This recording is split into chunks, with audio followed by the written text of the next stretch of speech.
কোনো না কোনো সময় রাজনৈতিক পট পরিবর্তন হলে মোহাম্মদ এজাজের মতন লোকজন দায়িত্ব কিন্তু পাবে এবং তখন কিন্তু আপনাদের ঘুম হারাম হয়ে যাবে। বাড়িটা তো স্থায়ীভাবে করছেন, এগুলোর কোনো ধরনের কিন্তু বরদাস্ত করবো না এবং সবগুলোকে দখল মুক্ত করব।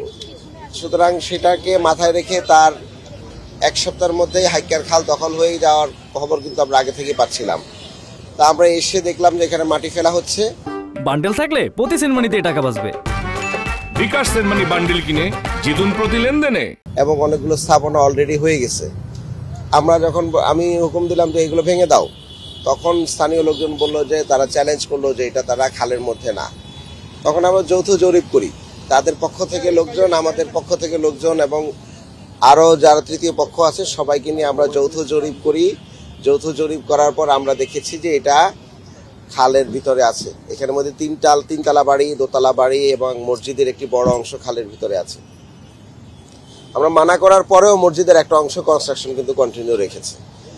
এবং দেখেন ঢাকা শহরের খালগুলোকে দখল করে কিন্তু ধর্মীয় প্রতিষ্ঠান, রাজনৈতিক প্রতিষ্ঠান, একসময় বঙ্গবন্ধুর নামে ক্লাব করে এগুলো করেই কিন্তু ঢাকার খাল এবং জলাধার এবং পাবলিক স্পেসগুলো কিন্তু দখল করা হয়েছিল। রাজনৈতিক অফিস দিয়ে দখল করা হয়, এখনও আছে বিভিন্ন জায়গায় দখল রাজনৈতিক অফিসের নামে। আমরা ঢাকাবাসীকে জানিয়ে দিতে চাই, খাল বিল দখল করে যারা বিল্ডিং করে নিশ্চিন্তে ঘুমাচ্ছেন, কোনো না কোনো সময় রাজনৈতিক পট পরিবর্তন হলে মোহাম্মদ এজাজের মতন লোকজন দায়িত্ব কিন্তু পাবে এবং তখন কিন্তু আপনাদের ঘুম হারাম হয়ে যাবে। বাড়িটা তো স্থায়ীভাবে করছেন, কিন্তু সরকারি জমির উপরে খালের উপরে বাড়ি করে নিশ্চিন্তে ঘুমানোর টাইম কিন্তু আর নাই। আপনাদেরকে এটা আজকের উদাহরণ থেকে শিক্ষা নিতে বলছি। যারা অবৈধভাবে বাড়িঘর করে সরকারের জমি এবং খাস জমি, সরকারের জমি খাল বিলের মধ্যে স্থাপনা করে ভোগ দখল করছেন, তারা ঘুম থেকে জাগেন এবং নিজ দায়িত্বে এগুলো ভেঙে সরে যান। নাহলে আমরা আসবো, আমরা কোনো নোটিশ ফোটিশ দিব না, আমরা কিন্তু একদম সরাসরি উচ্ছেদ করব। এটা চলমান প্রক্রিয়া। ঢাকা শহরের বিভিন্ন জায়গায় আমরা মাঠ উচ্ছেদ করছি, হকার উচ্ছেদ করছি, অবৈধ স্থাপনা আমরা উচ্ছেদ করছি।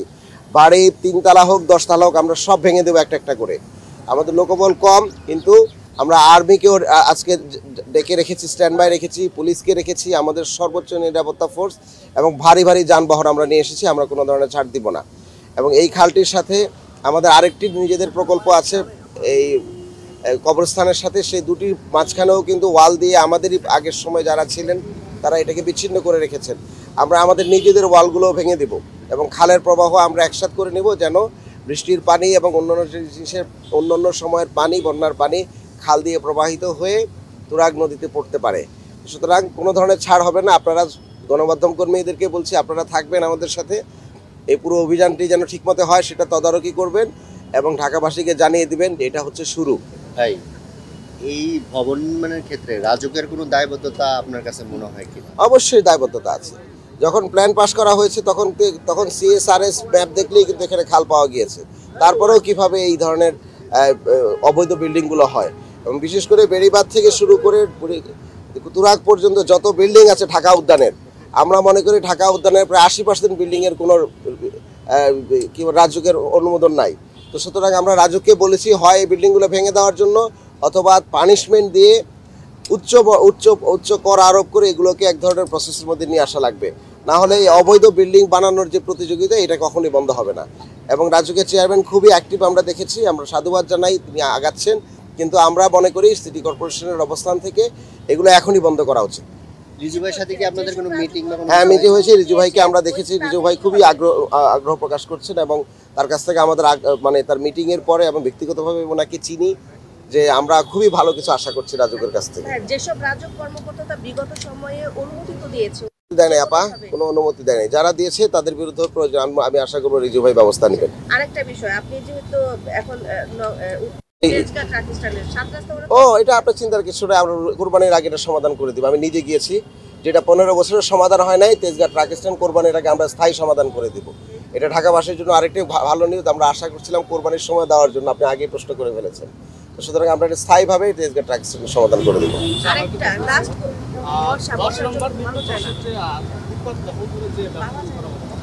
আমরা ম্যাজিস্ট্রেট নিয়োগ করে দিচ্ছি। মিরপুর 10 এবং ইন্দিরা রোড সম্পূর্ণভাবে ফুটপাত এবং টেসলা মুক্ত হবে। আমরা গ্র্যাজুয়ালি করব আমরা রাতে এভিকশন করব, দিনে এভিকশন করব। ভাই মশা নিধন প্রক্রিয়াটা কি একটু ধীর গতিতে হচ্ছে? মশাতে ঘুমানো যায় না। গতকালকে আমরা ঢাকা শহরের সকল প্রাইভেট যে মেডিকেল কলেজ এবং সরকারি মেডিকেল গুলো আছে তাদের ডাইরেক্টরদের সাথে আমরা বসেছিলাম। ডেঙ্গু ইউনিট তাদেরকে আমরা সেপারেটলি করতে বলেছি।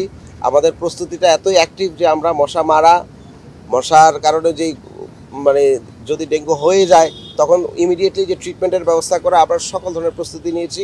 আমরা সেনাবাহিনীর সহায়তা চাচ্ছি যেন ওষুধগুলো ঠিকমতো দেওয়া হয়, কারণ ওষুধগুলো যতটুকুই ভালো আছে একদম মানে এলাকা পর্যায়ে যখন ওষুধগুলো ডিস্ট্রিবিউশন করা হয় সেখানে গাফলতি আছে, এবং সেটাকে যেন ঠিক মতো করা যায় সেই ম্যানেজমেন্টের জন্য আমরা এই সপ্তাহেই আমরা বিএমটিএফ এর সাথে আমরা এগ্রিমেন্ট করছি। ভাই শেষ কথা, সেটা হচ্ছে যে খালটাতে এখন হচ্ছে মানে আশেপাশে যে উচ্ছেদ হাইকার খাল এখন হচ্ছে এটার পাশে কি আপনারা বাঁধ নির্মাণ বা কনস্ট্রাকশন এই ধরনের কোনো পরিকল্পনা করেছেন? কনস্ট্রাকশন পরে আগে উচ্ছেদ করি আমরা একদম, পরে আবার করে ফেলবা? আর করবে না ভাই, 3 তলা 4 তলা বাড়ি আমরা ভাঙা শুরু করছি তো ভয়ও করবে না, দুঃস্বপ্ন শুরু হয়ে গেছে মানুষের, চিন্তা করেন না। Okay, thank you. Thank you.